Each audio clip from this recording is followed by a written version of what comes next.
তাদের ছেলে মেয়েদেরকে তারা মানুষ করতে পারে না। এগুলো কিন্তু সরকারি দেখার দায়িত্ব ছিল।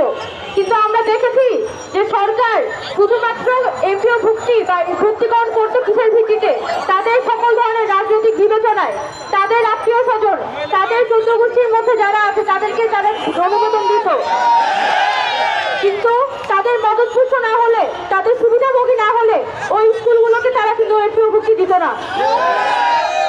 আমরা আশা করব যে বর্তমান যে সরকার এসেছে, এই বর্তমান যে শিক্ষা মন্ত্রণালয় আছে, তারা পর্যাপ্ত যাচাই বাছাইয়ের ভিত্তিতে আমাদের যে শিক্ষকরা আছে আমাদের স্কুলগুলোর ক্যাপাসিটির ভিত্তিতে তারা এমপিও ভুক্তি দিবে।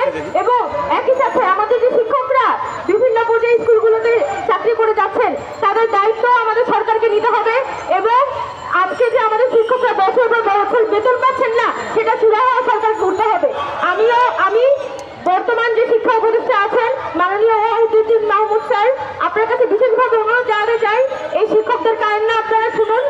আমরা ছোট থেকে বড় হয়েছি এই এমপিও ভর্তির আন্দোলন দেখে দেখে। আমরা এই আন্দোলন আর দেখতে চাই না। আমাদের শিক্ষকদের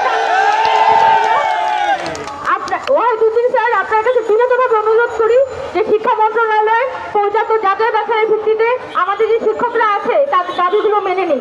ধন্যবাদ সবাইকে। আর দোয়া করবেন, আর আশা করি যে দ্রুততম সময়ের মধ্যে আপনাদের যে দাবি, আপনাদের যে এমপিও ভুক্তির দাবি, সেটা সরকার মেনে নিবে। আমরা